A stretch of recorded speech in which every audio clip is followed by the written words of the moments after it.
اعوذ باللہ من الشیطان الرجیم بسم اللہ الرحمن الرحیم وبہ نستعین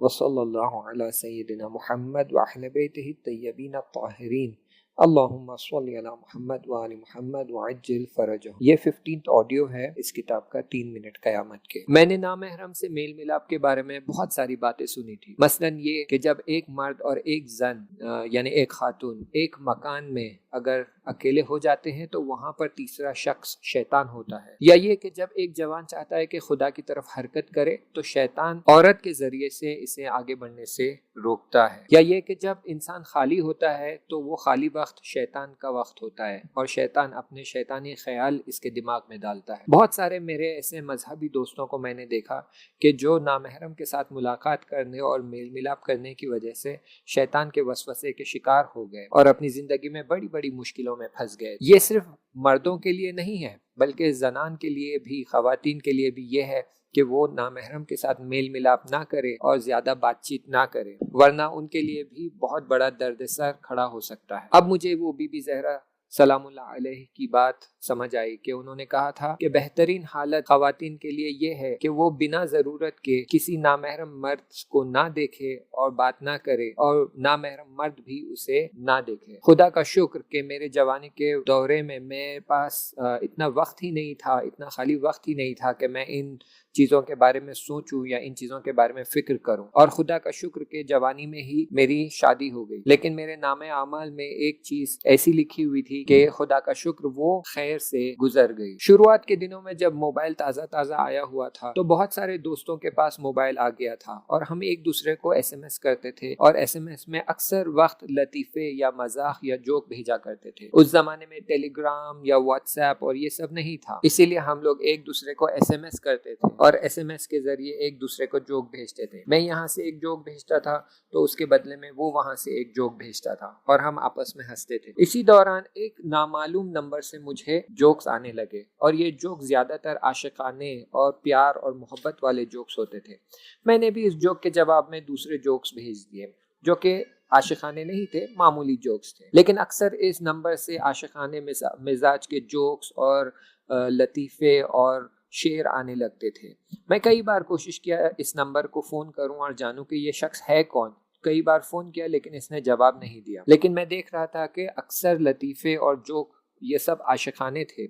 اسی لیے مجھے تھوڑا شک ہوا تو میں نے جا کر ایک لینڈ لائن اس نمبر پہ کال کیا، اور جیسے ہی اس شخص نے فون اٹھایا اور ہلو کہا میں سمجھ گیا کہ یہ جوان خاتون ہے، اور فوراً میں نے فون کو کٹ کر دیا اور کوئی بات آگے نہیں کی۔ اس کے بعد نہ میں نے اسے کوئی ایس ایم ایس کیا اور نہ ہی اس کے کسی ایس ایم ایس کا جواب دیا۔ مجھے یاد ہے میں اس ملک سے بہت ساری چیزوں کے بارے میں بات کر رہا تھا، کیونکہ جیسے جیسے میرا حساب کتاب ہوتا جا رہا تھا میں اسے سوال پوچھتا جاتا اور وہ مجھے عقلی دلیل بتاتا کہ تمہارے کس اعمال کی وجہ سے تمہیں کون سی جزا اور کون سا ثواب مل رہا ہے، اور تمہارے کس اعمال کی وجہ سے تمہیں کون سی سزا ملنے والی ہے، اور تمہارے کون سے کام خراب ہوئے ہیں۔ کئی بار اس نے لوگوں کے اعمال کی مثال دی اور بتایا کہ ان اعمال کی وجہ سے کیسے لوگوں کی زندگی برباد ہوئی ہے اور ان کے اچھے اعمال برباد ہوئے۔ ایسے ہی میرے روزمرہ کے اعمال کی طرف اشارہ کرتے ہوئے اس نے کہا کہ نامحرم کی طرف نگاہ کرنا یا نامحرم سے ارتباط رکھنا انسان کی معنوی رشد میں، اسپریچول گروتھ میں بہت زیادہ مشکل پیدا کرتی ہے اور وہ تیزی سے آگے نہیں بڑھ پاتا ہے۔ مگر تم نے سورہ نور کی 30ویں آیت میں نہیں پڑھا ہے کہ کہہ دو مومنوں سے کہ نامحرم کو نگاہ کرنے سے اپنی آنکھوں کو بچاؤ،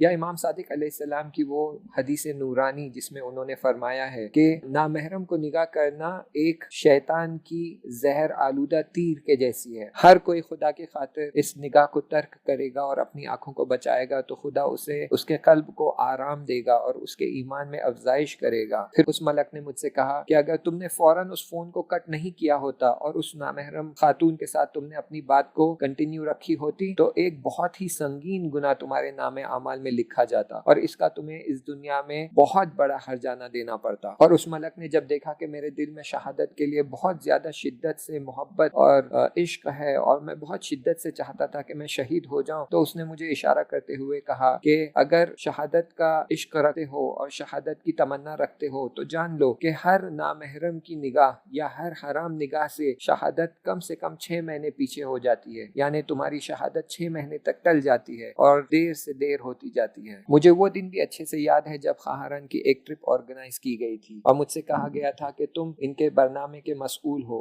ان کا کھانے پینے کا انتظام تمہارے ذمہ داری میں، ٹریننگ کی ذمہ داری خواہران کی ہے، خواہران ان کی ٹریننگ کرے گی اور تمہاری ذمہ داری ہے ان کو کھانا پہنچانا اور ان کے کھانے پینے کا انتظام کرنا۔ میں 3 وقت کا کھانا ان کو پہنچاتا تھا، میری کار میں یہ کھانا لے جاتا تھا اور ان کی ٹریننگ کیمپ میں لے جا کر ان کے کھانے کے سیکشن میں یہ ڈبوں کو ٹیبل پر جمع دیتا تھا۔ ان میں سے ایک لڑکی اپنا کھانا لینے کے لیے دوسرے لڑکیوں سے بہت دیر سے پہنچی اور جب اس نے دیکھا کہ اطراف میں کوئی نہیں ہے اور صرف وہ ہے اور میں ہوں تو اس نے بہت ہی پیارے انداز سے مجھ سے بات کرنے لگی۔ اس نے سلام کیا، میرے حال چال کو پوچھا، لیکن میں اپنا سر جھکائے اپنا کام کر رہا تھا۔ میں نے صرف اس کے سلام کا جواب دیا اور اس کی کوئی بات کا جواب نہیں دیا۔ اگلے دن بھی وہ دیر سے آئی، جب ساری لڑکیاں جا چکی تھی تب وہ آئی اور اس نے وہی انداز سے، پیارے انداز سے مجھ سے گفتگو کرنا چاہا، مجھ سے سلام کیا، میری احوال پرسی کی، مجھ سے پوچھ تاچھ کی، کہاں سے ہو، کیسے ہو۔ پھر اس نے جوک مارا، خود ہنسنے لگی، چاہتی تھی میں بھی ہنسوں، پھر کچھ باتیں کی، پھر کچھ نامناسب باتیں کی، لیکن میں نے اپنا سر نیچے رکھا اور میں نے کوئی ری ایکشن نہیں دیا،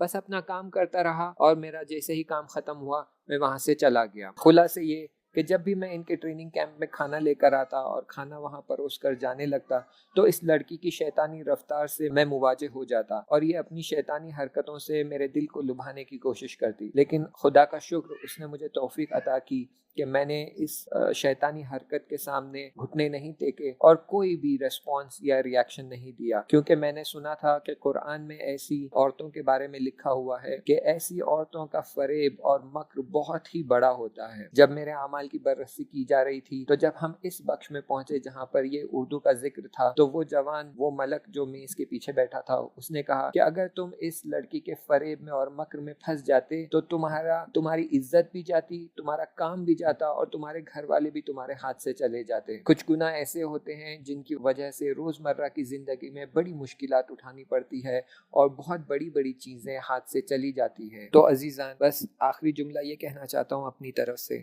کہ یہ محرم نامحرم کا موضوع کوئی آسان اور سادہ موضوع نہیں ہے، کوئی سادہ مطلب نہیں ہے، اس کی بہت سختی سے بررسی کی جاتی ہے۔ مخصوصاً ہمارے اعمال جب دیکھے جائیں گے تو یہ ساری چیزیں اور ان سارے رفتار اور بیہیویئرز کا حساب کتاب کیا جائے گا۔ تو خیال رہے ہر کسی کے لیے، چاہے پھر وہ مرد ہو یا زن ہو، خیال رہے کہ ایسے گناہ میں مبتلا نہ ہو جس کی وجہ سے ہمارے نام اعمال میں یہ سختیاں لکھی جائیں۔ انشاءاللہ آگے کا مطلب اگلے درس میں بیان کیا جائے گا۔ تب تک کے لیے التماس دعا، خدا حافظ۔